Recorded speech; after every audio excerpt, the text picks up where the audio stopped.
Salatullah salamullah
ala berkat rahmat karunia-Nya kita bisa berkumpul di majelis ilmu yang insya Allah barokah ini dalam keadaan nikmat Islam, nikmat iman dan nikmat sehat. Tak lupa pula sholawat serta salam mari kita panjatkan kepada junjungan alam Nabi besar Muhammad Sallallahu Alaihi Wasallam yang kita tunggu-tunggu syafaatnya di dunia dan di akhirat. Bicara mengenai wirausaha. Wirausaha itu dalam bahasa Inggris entrepreneurship. Apa tadi? Entrepreneurship. Ya, entrepreneurship yang memiliki arti secara sederhana bahwa wirausaha adalah proses mengidentifikasi, proses mengembangkan dan proses membawa visi ke dalam kehidupan dengan tujuan akhir dibentuknya sebuah usaha. Terus nanti dulu, jadi ya, apa mau? Mengidentifikasi. Nah, ada satu hadis yang menjelaskan bahwasanya Rasulullah SAW bersabda, sebaik-baiknya usaha adalah usaha berdagang. Hadis riwayat Imam Baihaqi. Nanti orang.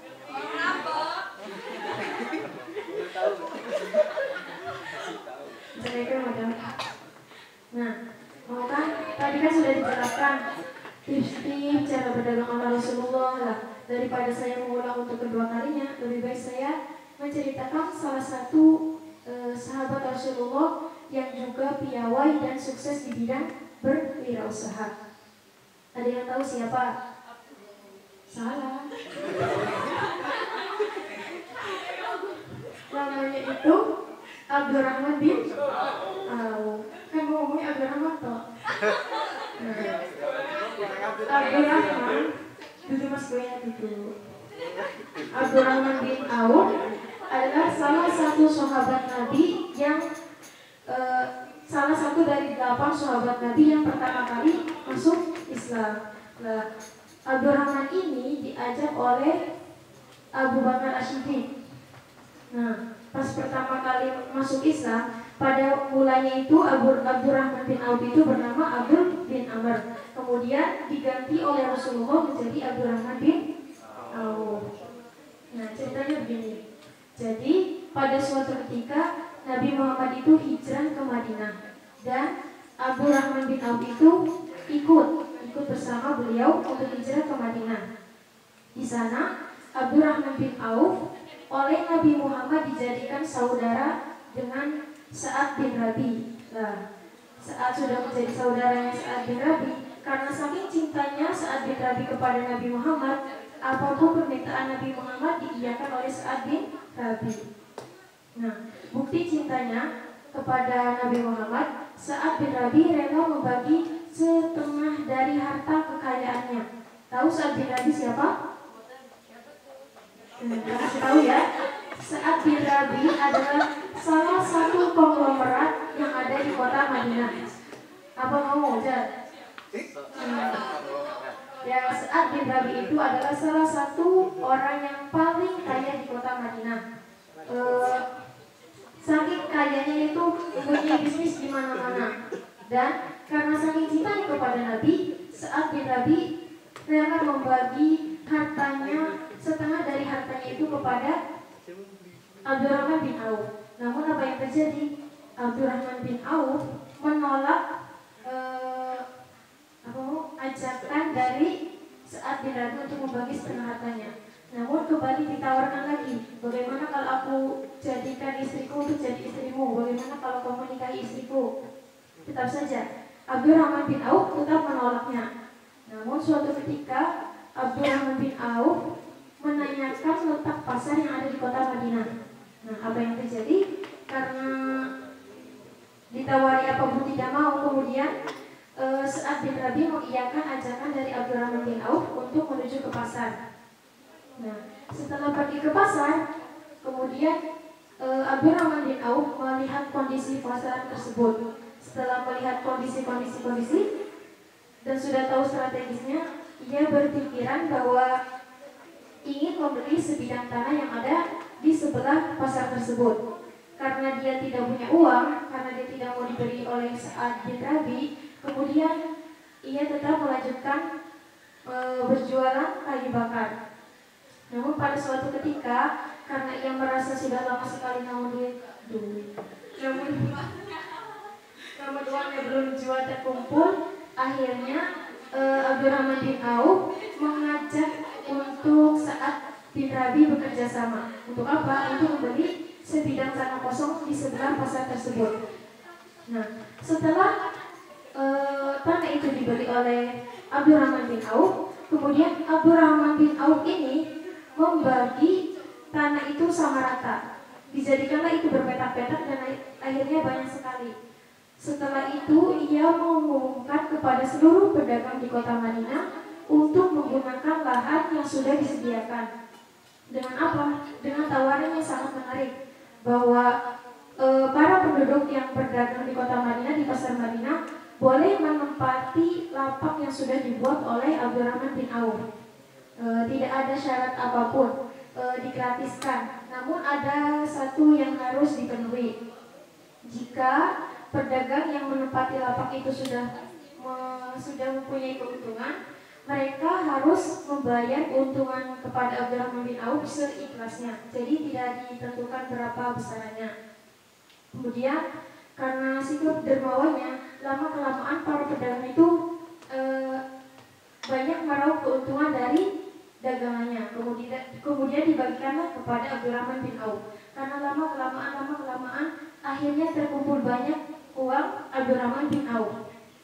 Namun Abdurrahman bin Auf tidak hanya menggunakan hasil keuntungannya itu untuk dirinya sendiri. Abdurrahman bin Auf itu selain terkenal piawai dalam berwirausaha, Abdurrahman bin Auf juga mempunyai jiwa sosialisasi yang tinggi. Jadi setiap ia mendapatkan keuntungannya itu setengahnya akan diberikan ataupun akan disumbangkan kepada untuk biaya kebutuhan perang, untuk anak yatim piatu di sekitar situ, dan lain sebagainya. Jadi apa kuncinya? Yang pertama adalah tetap bersedekah atau berzakat. Kemudian setelah lama-kelamaan sudah banyak sekali harta yang terkumpul dari hasil keuntungan lapak itu, kemudian Abdurrahman bin Auf kekayaan itu mengalahkan dari Sa'ad bin Rabi. Padahal pada mulanya itu Abdurrahman bin Auf itu segini. Akhirnya karena dia telaten menggunakan strategi yang baik segini. Yang awalnya Sa'ad bin Rabi segini, jadi di bawah Abdurrahman bin Auf. Ya, madam. Nah, sekarang coba kita ambil hikmah dari cerita yang sudah saya hantarkan, yang sudah saya jelaskan. Ada tiga tips yang digunakan Abdurrahman bin Auf. Nah, tips ini itu diambil dari Rasulullah, ya. Jadi Abdurrahman bin Auf itu meniru gaya berdagang Rasulullah. Nah, bagaimana sih gayanya? Yang pertama, Abdurrahman bin Auf itu bersikap jujur. Lah, sikap jujur ini diambil dari sikap Rasulullah dalam berdagang. Jadi setiap dagang itu dia intinya tidak ada yang kebohongan sedikit pun di dagangannya itu. Yang kedua, sama tadi kayak Kang Dapat, menjaga kualitas barang yang dijual. Jadi barang yang dijual oleh Abdurrahman bin Auf selalu berkualitas baik. Nah, sikap jujurnya itu, dia itu tidak pernah ngomong bahwa barang dagangan yang buruk dibilang buruk, kalau baik jadi bilang baik, tidak melebih-lebihkan, tidak mengurang-urangkan, tidak mengalih-alihkan. Yang ketiga, berzakat. Nah, ini adalah kunci yang ketiga agar kita bisa sukses. Karena dengan berzakat, harta kita itu tidak berkurang, malah kita makin banyak dan makin banyak. Ya, ada satu hadis yang menjelaskan bahwa jika kita mengeluarkan harta kita untuk kebaikan, untuk berzakat, insya Allah harta kita tidak akan berkurang, bahkan malah lebih banyak lagi. Tahu kan ya? Tahu lah. Bahkan ada hadis yang menjelaskan bahwa 9 dari 10 pintu rezeki adalah dari berdagang.